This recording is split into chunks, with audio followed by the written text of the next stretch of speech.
Breaking news. Breaking news. Breaking news. États-Unis d'Amérique. 79e Assemblée générale de l'Organisation des Nations Unies. Allocution du chef de l'État togolais, son Excellence Faure Essosim-Nanya Simbé. Merci de rester sur CNN.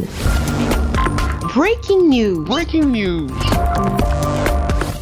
Le 23 septembre 2024, le président de la République du Togo, son Excellence Faure Essosim-Nanya Simbé, a participé aux travaux du sommet de l'avenir au siège des Nations Unies à New York, aux États-Unis d'Amérique. Cette réunion de haut niveau a réuni des dirigeants du monde, des experts et des acteurs de la société civile afin de réfléchir aux défis majeurs de la gouvernance mondiale face aux récents chocs internationaux tels que la santé, l'économie et la sécurité. À cette occasion, le président de la République a prononcé une importante allocution pour mettre en exergue la problématique des différentes crises, leurs causes et des pistes de solutions. Mesdames et messieurs les chefs d'État et de gouvernement, monsieur le secrétaire général des Nations Unies, mesdames et messieurs les chefs de délégation, mesdames et messieurs, il y a 8 décennies, quand l'institution qui nous accueille a été créée, le monde sortait du second conflit mondial et l'avenir était résolument perçu comme positif. Aujourd'hui, les crises complexes que connaît notre planète nous obligent à repenser notre modèle de développement et de coopération internationale. Si nous restons passifs, ces crises et ces modèles pourraient entraîner notre planète vers un futur sombre. Saisissons donc l'opportunité qui nous est donnée ici de changer de cap. Ma première affirmation est qu'à des crises systémiques, il faut des réponses globales.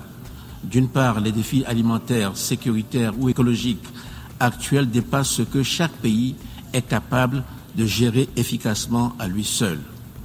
Et d'autre part, le caractère enchevêtré de ces crises complexes en fait des crises asymétriques.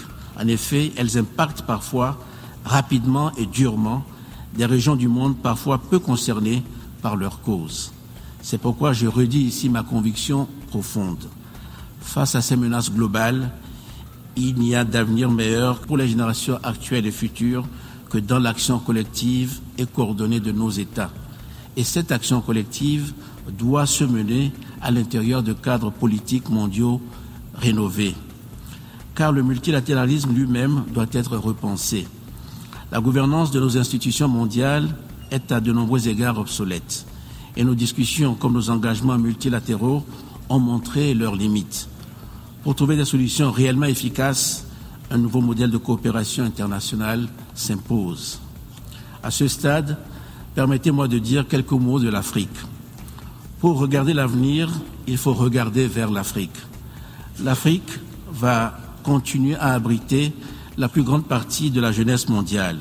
C'est là qu'il a le potentiel de développement de marchés le plus fort, notamment les nouveaux marchés du futur liés à l'économie verte ou bleue. C'est aussi là que nous devons expérimenter de nouveaux modèles de partenariat multipartites pour le développement, et notamment avec le secteur privé. Ils sont décisifs pour que nos actions aujourd'hui aient un impact positif et durable. En Afrique comme ailleurs, je pense que l'État doit jouer un rôle central de coordination. Pourquoi? D'abord parce que l'État est le seul garant de l'intérêt de la population tout entière, et aussi parce qu'il est le seul à jouer un rôle visionnaire et protecteur pour les générations actuelles et futures. Au Togo, nous nous efforçons de bâtir un État fort. Nous voyons cet État au centre de toute solution d'aide au développement et humanitaire, en collaboration avec le secteur privé et la société civile. Je constate que malgré les efforts de ces dernières années, l'aide internationale reste trop souvent déconnectée tant des besoins que des capacités des populations qui en bénéficient. C'est pourquoi il faut renforcer le rôle des États africains dans l'aide au développement comme partenaire réellement stratégique et équitable. La relocalisation des efforts de développement est essentielle et doit être plus profonde. Elle doit être financière mais aussi politique. Enfin, il faut davantage de respect et de représentation pour les États africains sur la scène internationale. Pour que les solutions multilatérales soient véritablement inclusives, elles doivent respecter la dignité et l'égalité de représentation de nos peuples. Nous ne pouvons construire un avenir meilleur que si toutes les voix sont entendues et respectées. C'est aussi cela, ne laisser personne de côté.